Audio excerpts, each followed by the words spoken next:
Africa Content TV.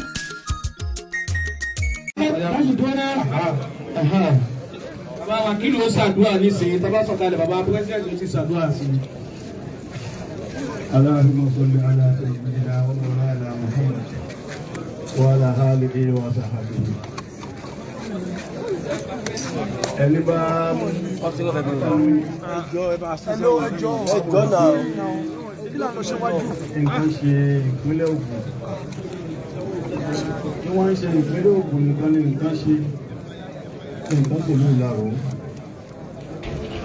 Bàbá tí wọ́n ń sọ pé ṣé ìlú ìlàrọ̀ nìkan ni nǹkan ṣe pé onítíátà. Bàbá sọ pé ẹgbẹ́ onítíátà ni nǹkan ṣe àwa mùsùlùmí. Nítorí pé nínú ẹni tí máa ń jẹ́ kí wọ́n mọ irú ẹ̀sìn tó ń sìn nínú eré tíátà Ògògó ni. Nínú ẹni tí máa ń júwe bí wọ́n ti bí wọn wípé ilé eré lòun ti wá nínú tíátà Ògògó ni. Nínú ẹni tí máa ń fi ìwà ẹ̀ hàn wípé ìwà ọmọlúwàbí ń bẹ lára mi Ògògó ni. Kò sọ ìwà ọmọlúwàbí nù nínú tíátà ṣíṣe, kò sọ ẹ̀sìn nù nínú tíátà ṣíṣe, kò sọ ẹbí nù nínú tíátà ṣíṣe, kò sọ ìlú nù nínú tíátà ṣíṣe. Walibaqiyatun saliyatun khairu inda rabbika sawaban wa khairun hamalan. Ìjọ padà ṣẹ́kù kémi àti ẹ alọ́gọ́rùn-ún 5 ọdún láyé, alọ́gọ́rùn-ún 3 ọdún láyé, alọ́mẹ́rin láyé. Báwo ni lágbájá ṣe rí? Irú èèyàn wo ni? Èèyàn rí ni? Èèyàn tí ó lè kú táwọn èèyàn máa sunkún ni àbí èèyàn tí ó kú táwọn èèyàn máa rẹ́rìn? Ọlọ́run abẹ́ ni o. Èyí tá a mọ̀ ni wípé a rí dáadáa ẹ̀, a sì rí ẹ̀sìn lára ẹ̀. Èyí tó ṣe nínú Ramadan àbí èyí tí máa ń ṣe òun náà ni àwọn èèyàn ń wú yẹ. Ìyẹn ní kọ́kọ́ ó wà nínú àárẹ̀ yìí ṣe lọ́wọ́. Ó ní mo fẹ́ tún lé bàbá mi kọ́. Bàbá wa Ìmáàmù Láró, mo fẹ́ sẹ́ǹdì owó sákàǹtì yìí o. Ó dẹ̀ sẹ́ǹdì 25 million síbẹ̀. Ó ní mo fẹ́ ṣe jù bẹ́ẹ̀ lọ àmọ́ àárẹ̀ tó ń ṣẹlẹ̀ yìí mọ tí ó máa mú wá èyí sì fẹ́ kọ́ fún mi gba báárà yìí sì fẹ́ gba báárà lọ́dọ̀ ẹnìkan. Bàbá Ìmáàmù Láró tó wá sẹ́ǹdì owó sí lọ́dọ̀ ó jẹ́ alámọ̀ọ́nà.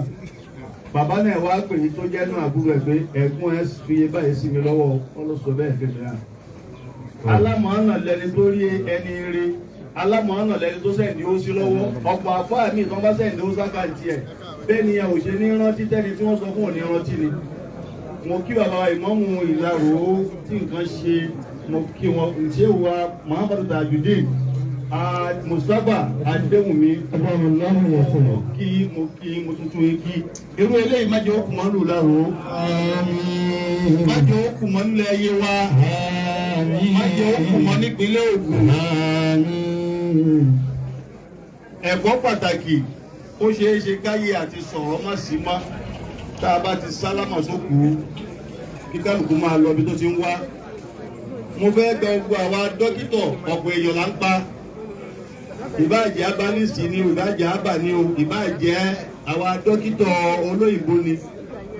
Ọ̀pọ̀ èèyàn láti fi ìpayà pa.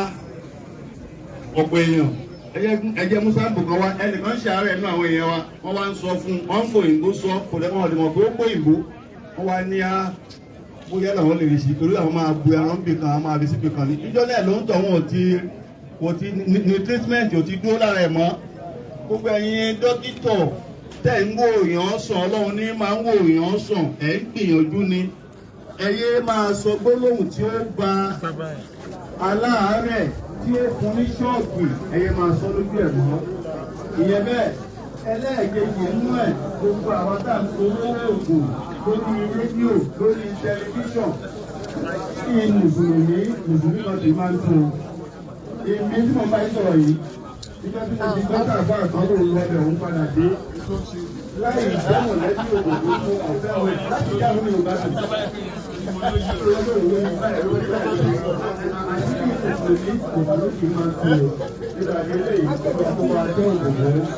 olúwa tó bá wa jẹ́ ọlọ́run wọn lè fi kábàá rí ẹ̀ ìpínlẹ̀ àlùjọ náà má fi eléyìí má fi da ilé ayé wa rú má fi eléyìí má fi ba ọ̀lẹ́bí ẹ̀ rú eléyìí má fi ní àfọwọ́ fún ẹgbẹ́ oníṣẹ́ta wàsálàmù aláṣẹ́yìnà wàhálà Muhammad wàhálà ààrẹ wa sàhábà àti nàìjíríà wa lùsàlùwà ìlànà ìlànà ìbáraka subhanahu wa ta'ala. Daniel.